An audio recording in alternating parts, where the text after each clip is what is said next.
Ladies and gentlemen, we've identified a punter.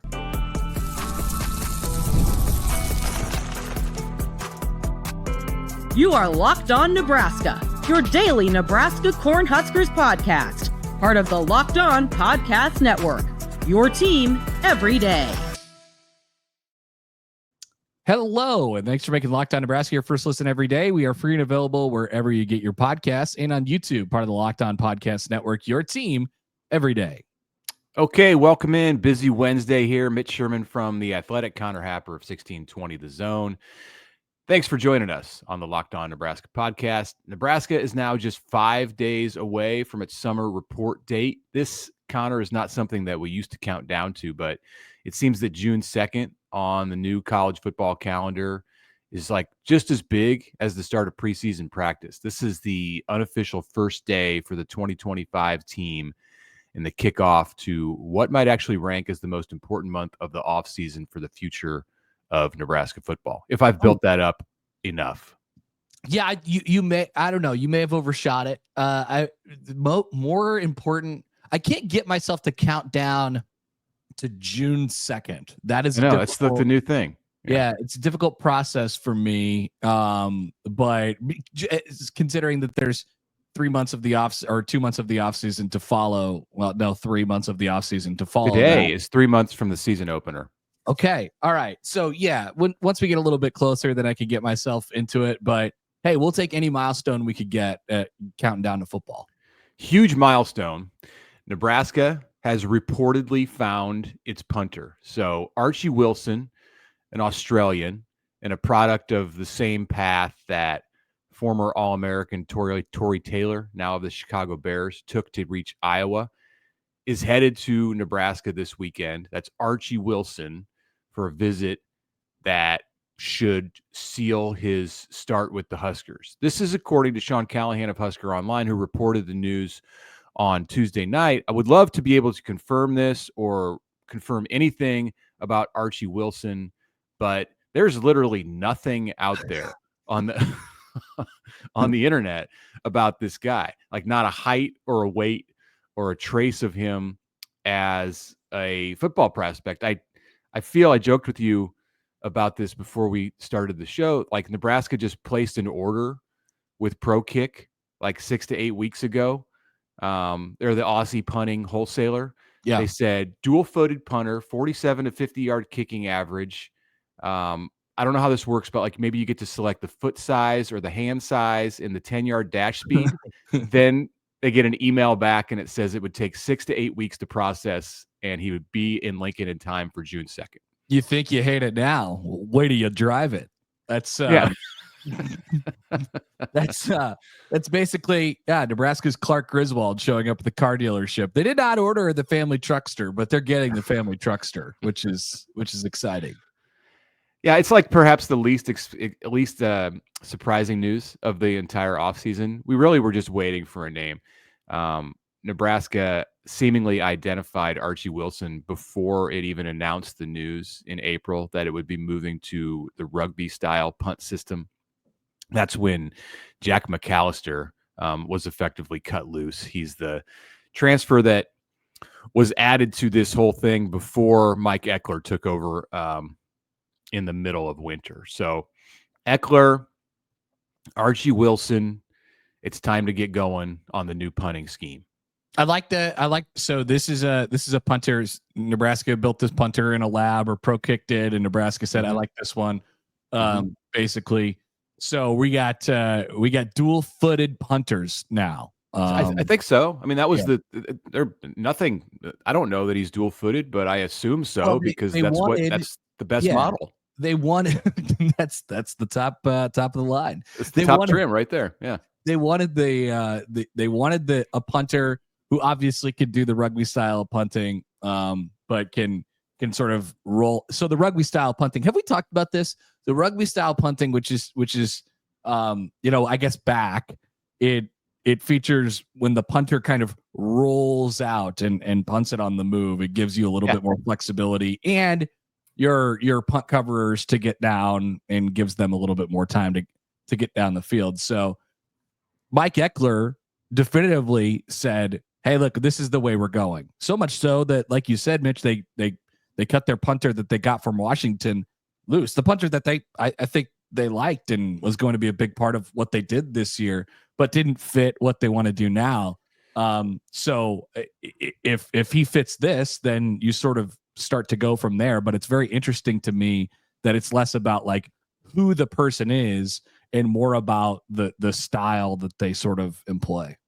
Yeah, I mean, the Nebraska has identified, and several other teams too have identified this as like a little bit of a way to game the system, because the rules in college football are different than the NFL and allow the coverage team to release earlier than you can at the next level. So if your punter can buy you some time to get down the field as a coverage unit by rolling out left or right, seemingly, if you've got like the LX model, then that's a good thing. Like that's what Mike Eckler had at Tennessee last year in Jackson Ross, the Aussie punter. So you hope, like, best case scenario for Nebraska is that Archie Wilson is in the mold of Jackson Ross, who is an Australian, and Tory Taylor, who I mentioned, the Chicago Bears punter. Tory Taylor, like, to say the expectations are not high for Archie Wilson. He only has to be just like Tory Taylor, who reportedly attended, well, we know where Tory Taylor went to school because we've seen him. He's an actual person. But before he came to Iowa, he was at Haley'sburg College, I believe is the name of that was floated out there in Australia. And that's where Archie Wilson has schooled before his journey across the world to come to Nebraska. Tory Taylor, looked it up this morning, 46.3 yard average at Iowa over 4 seasons. He probably could have come out early after the 2022 season and been drafted, but he went back senior year. 103 punts in his career of 50-plus yards. He was twice a first-team All-American. In 2020, his first year, that was the COVID season that was cut short, he was the Big Ten punter of the year as a freshman, despite having never punted in a game at any level before that season. So there you go. There's a bar that's set for Archie Wilson. Yeah, pretty high. He was a 4th-round draft pick out of Iowa. And now everybody is trying to basically find their version of Tory Taylor, which, I mean, credit to Iowa. I mean, for going out and kind of finding this guy, and then obviously like starting a kind of a movement here from what it seems. So you can't assume that Archie Wilson is going to be like that good and that effective. I think an important part to note here too about what Tory Taylor did is that he fits soundly into a already great special teams unit, right? Like you are covering punts well, you are returning punts well. Exactly. At Iowa, you're already, all that stuff is already cinched up. And so we'll see how big of a difference the punter specifically in the punting style actually makes here. But part of the reason why Tory Taylor was able to have so much success at Iowa is that they were always, I mean, I'm just flashing back Iowa punts in my head right now, and I could barely ever remember a time where it wasn't either fair caught or out of bounds inside like the 20-yard line. You know what I mean? Like that's just what's rolling in my head right now. And so part of being down there is you actually have to, cover the punt and be down there by the time it lands. There was a segment of people out there, and I know this was reflected in the media, who watched Iowa games primarily to see Tory Taylor punt. Yeah. Oh, yeah. I mean, and it was kind of a running joke on social media, like, here he comes, my favorite player from Iowa. And, people just oohing and awing over themselves because he kicked a 67-yard punt and it bounced out of bounds at the 2-yard line. And like, he's like a weapon. He's like a special, I don't even know how to describe it. It's just like a special weapon. It's Iowa uses it or used it and still does as part of their offense. Right? I suppose you can call it part of the defense, whichever way. Either you're finishing off an offensive drive or you're starting a defensive drive. And that's the way they think about the punter. Kirk Ferentz had a special code on the order form that allowed him to get like the deluxe XXXL model Australian punter, and that was Tory Taylor. So I like the idea of having a punter as the centerpiece of, or one of the centerpieces, maybe the centerpiece of your special teams. I mean, a kicker, and Iowa's been good at that too. A kicker can definitely be that, but a punter, it can be demoralizing for the other team because you think you're going to have good field position, and all of a sudden you're starting at your 10-yard line again and again and again. So that's, what Nebraska's going for here. And I think it's why Matt Rule allowed Eckler to dictate, such a drastic change at a point in the offseason when it's tough to make that change because you've already gone out and prepared for what you're going to do through the portal. I mean, it's an unusual move to switch punting styles with a new punter working at practice. So that was quite the little storyline in spring football when Jack McAllister entered the transfer portal. And here with Archie Wilson, again, this is the report Tuesday night from HuskerOnline, that he's going to be in town this weekend and then ready to go on Monday when the Huskers reconvene as a team at the start of summer.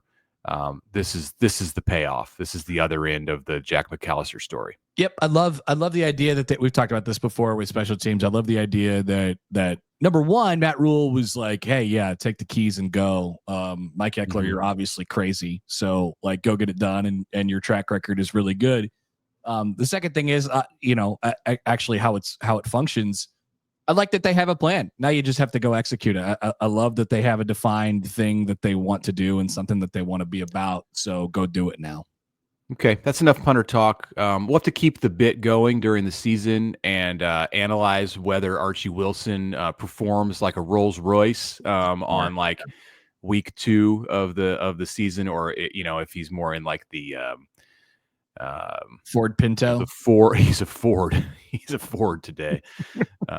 Expecting big things though. All right, when we come back, Troy Dannen, the Nebraska athletic director, had some things to say on Tuesday night. We will dive into that.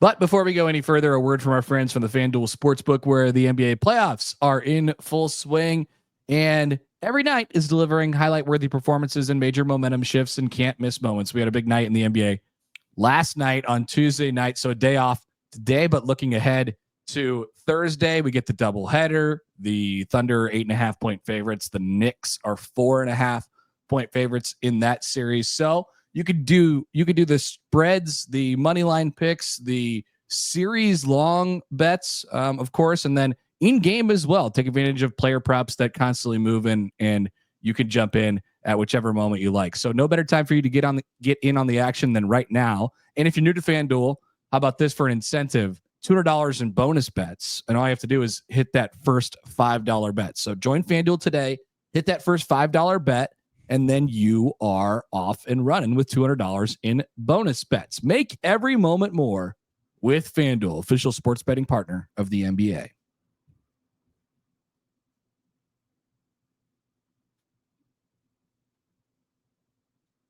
Welcome back, everybody. Connor Happer, Mitch Sherman with you here on a Wednesday. We are, as Mitch said, 3 months away from today is Nebraska's opener at Arrowhead Stadium in Kansas City, 8:00 kickoff, as we already learned on ESPN. That's cool. You don't have, all your games on Fox this year.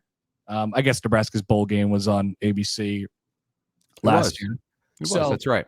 It's good to have a little difference in there. Nebraska opens up with Cincinnati. There's some brewing trash talk, I think, with the Kelseys and Will Compton. So that's good. That'll start to fire up a lot more within the next 3 months. More kickoff times and networks will be unveiled tomorrow on Thursday.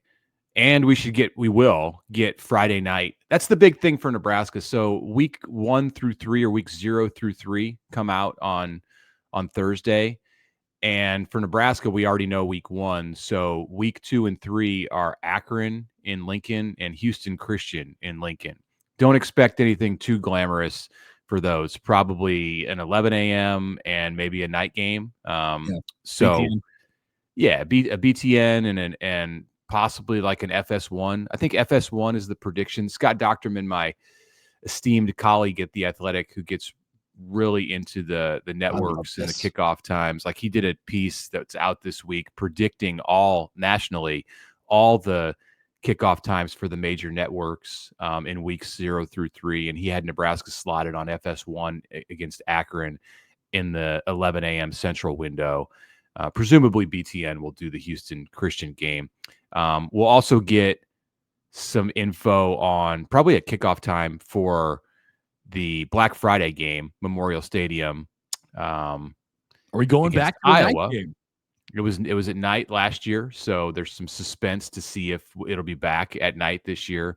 And as I said, the Friday night Fox games should be unveiled. And really, like, it's not going to be in Lincoln. There won't be one in Lincoln this year, almost certainly, like what we had last year with Illinois. But could definitely see it at one of any number of Nebraska's road games. Like, it could be at Maryland. Like that could happen. We've talked a lot about UCLA as a possibility for a Friday night game, but Nebraska goes to Minnesota. And they love not playing on Saturdays. Yeah, could see that too. Where's the other road game in the conference? Oh, Penn State. I don't know. That's not. Probably it's not going to happen. Not Penn State. So yeah. So a lot to look forward to. There's definitely some options there. By the way, on the schedule part, before we get to what Troy Dannen said last night, is Nebraska doesn't run into a long stretch of homecoming games this year on the road, do they? Because that was their deal last year. That was last year. That was a once in a.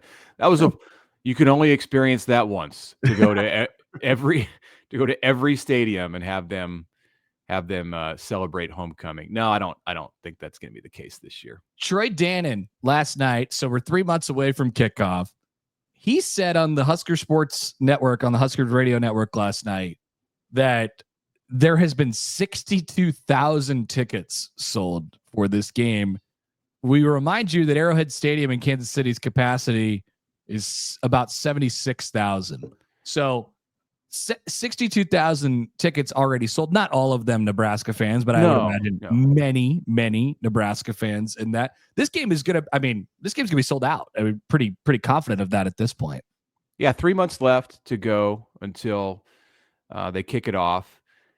Right. This is not 62,000 that have been sold through the Nebraska ticket office. They didn't get that kind of an allotment. Like, this is what Arrowhead, the Chiefs, have sold. But yeah, that's solid. I wouldn't have been shocked, like, if there had been an announcement 2 weeks after they went on sale that the whole thing had sold out. Yeah. But hey, this isn't Nebraska volleyball we're talking about. So there's still some seats left. You can go on Game Time and get tickets. They're available there. Other places that sell tickets, I'm sure you can get them through the Chiefs.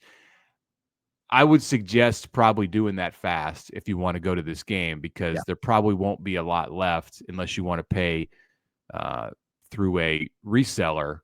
There probably won't be a lot left in desirable spots. I checked it out just here in the last 12 hours, and yeah, you can still find tickets, but it's going to be very red, and that is exactly what Nebraska and Troy Dannen are going there. So good update from the AD on Tuesday about tickets. He also told us, and this is like the most only in Nebraska thing that you could ever have. This story is ridiculous. Yeah. So there was kind of an uproar. Remember, I think we maybe talked about this and like filed this under the category of things that we don't care about. There was an uproar a few months ago when the food vendor contract changed hands at Memorial Stadium. Aramark is now in charge. Like, you fans have ever even heard of the food vendor before this story blew up? Like, tell me, right in the comments, who was vending the food before Aramark got the contract? Like, you maybe know because it was in an article that you read about Aramark, but like, this is not something that normal people care about. Well, somebody decided to speculate, since the vendor was changing hands, that perhaps the old staples at Memorial Stadium, like Valentino's Pizza, Runza, Fairbury hot dogs, would be going away.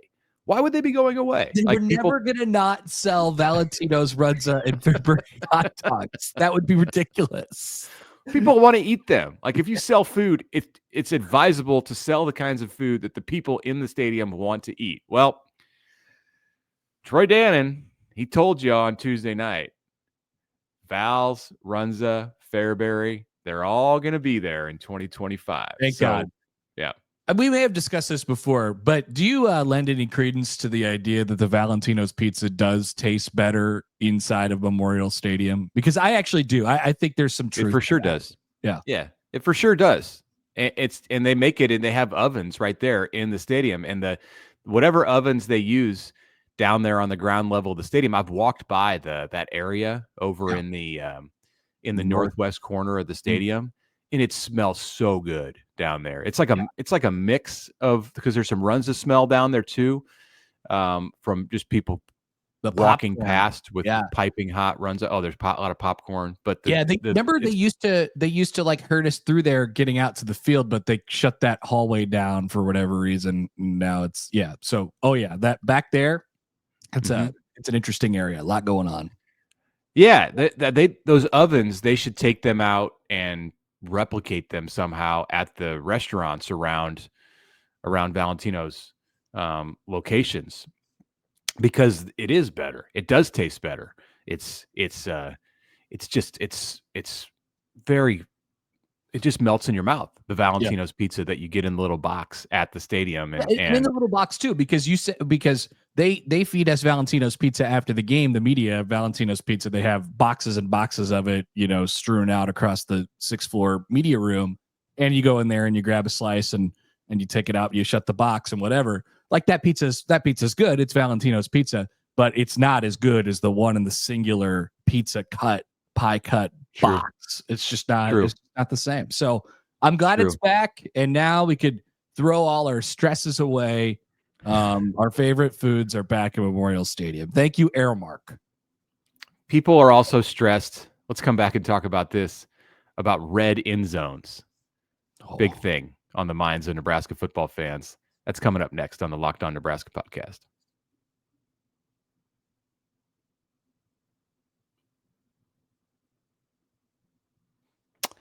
All right, welcome back. Final segment of this Wednesday episode of the Locked On Nebraska podcast. Mitch Sherman, Connor Happer, thanks for joining us. Get your mailbag questions in Friday's show. We got lots going on Friday. NCAA baseball regionals begin. Nebraska, Oklahoma, 4 p.m. ESPN at the Chapel Bill, North Carolina regional. So we'll be talking about that, along with whatever is on your mind as Nebraska football inches closer to this all-important June 2nd date that's coming up, 5 days away from right now, when the 2025 team takes its seat inside the Osborne Legacy Complex and gets moving toward the season opener, which will be less than 3 months away at that time. Something else discussed on Tuesday night by Troy Dannen on the Huskers Radio Network. Recently, Nebraska replaced the turf at Memorial Stadium. Eventually, they're going to grass. This is a confusing thing because the turf is not that old, but they tore it out because Matt Rule and the people in charge of the program didn't like the old turf and thought, well, there have been advancements in turf, so forget whether this turf is supposed to last for 7 years or whatever, and it's only 3 years old. Like, get rid of it and let's get some new turf, and then we'll get rid of that and get grass when the stadium is ready for grass here in a couple of years. So the turf is new now inside the stadium, and the AD has shared a few photos and then discussed this Tuesday night. They've got red end zones. This, I guess not surprisingly, has angered some folks. What think you? Okay, so there was immediate concern last week about how not the fact that the end zones were red, but the fact that the aprons around the end zones were also red. So the receivers aren't going to know where they're running? Yes. So this was made very famous last year by a Purdue wide receiver who was on the wrong side of the out of bounds line and tried to catch the football. He thought he was in the end zone, He wasn't. And people saw that and they were like, oh my God, I can't believe that happened. If we lose a touchdown because of this, I'm going to, it will be the worst thing ever. Here's the thing. To my knowledge, that's really the only time that I've really seen that. I don't think players really get confused all that often as to where they're standing on the football field, especially when it's surrounded by, there's the out of bounds line. Yeah, there is a line still. Yeah, people kind of have an idea of where they're going. I just can't be worried about this. I like the way the red end zones look. I saw an aerial shot a couple days ago from above the stadium. It looked pretty cool.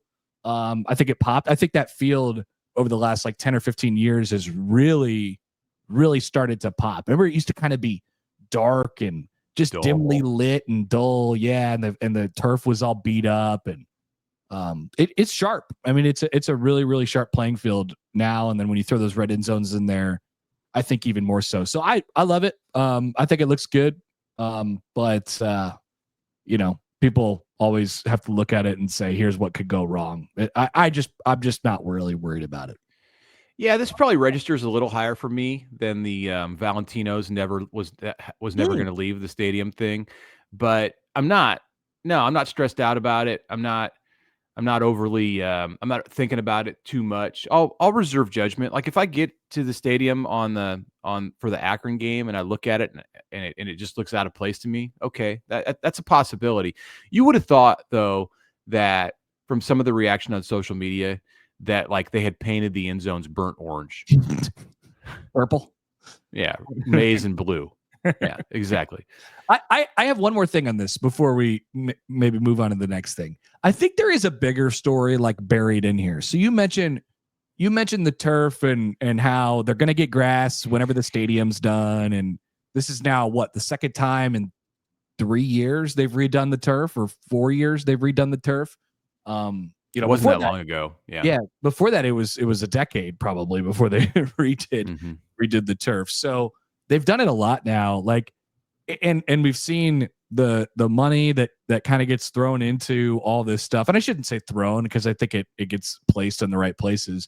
But I do think, just getting to know Troy Dannen over the last year plus now,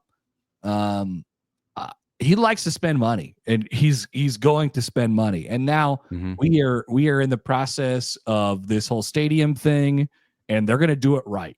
And there's a lot of stuff that has to be done there, and they're going to do it right. So I know people get really, little wobbly about price tags and they'll ask on the turf, why do we need this if we're just going to do grass? Why do we need to be spending money on this?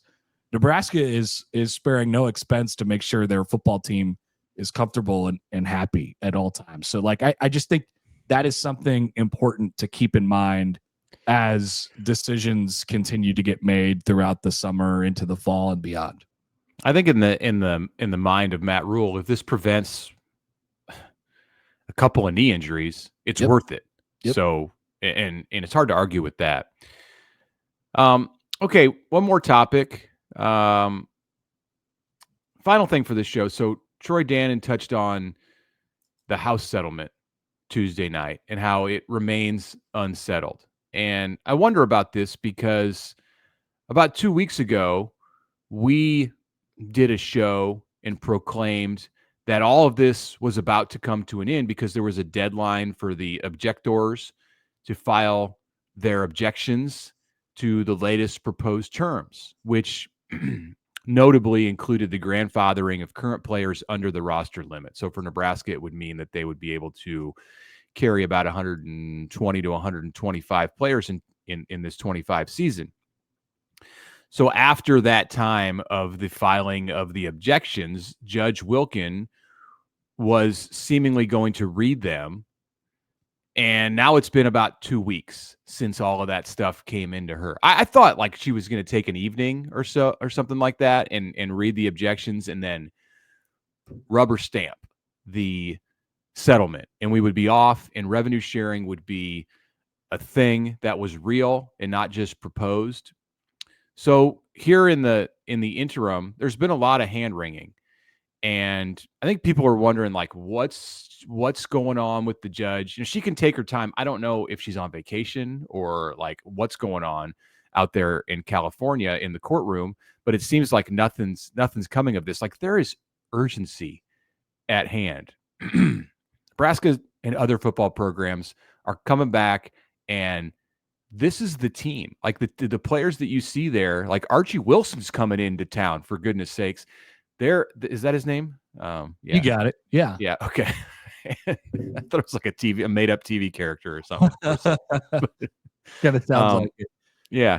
The season is starting, and we don't know the rules of the House settlement yet because it hasn't been approved. So in the vacuum, you got anything on that? Yeah. It's a good lesson for us to never proclaim that anything is done or like imminent. So that's a really good lesson. We're not going to, when we did that a couple weeks ago, we learned our lesson. We're never going to do that again. It's over. I thought it was over. I thought it was coming to an end. She said this too. Yeah. Yeah. So meanwhile, like in the vacuum of any actual news, there's a lot of noise in recent days, and it's mostly coming out of the SEC, where they're having conference meetings in Destin, Florida. And they're saying things like, there's no reason for the SEC to act in the greater good of college sports because we, the SEC, are already the greatest thing to ever happen to college sports. Did you hear that one? Oh, yeah. Oh, yeah.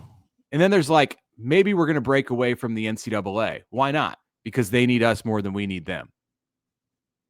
This is, and I'm not saying that these things wouldn't be happening if the House settlement had been approved, but I'm kind of saying that these things wouldn't be happening if the House settlement had already been approved. Like there's just this, we're just in this uncomfortable space right now where there's this huge thing that's supposed to happen and needs to happen and is set to go into effect in 1 month, and it hasn't happened. I hate everything that happens in college football from February to August, and that is the majority. Thanks for listening to our show.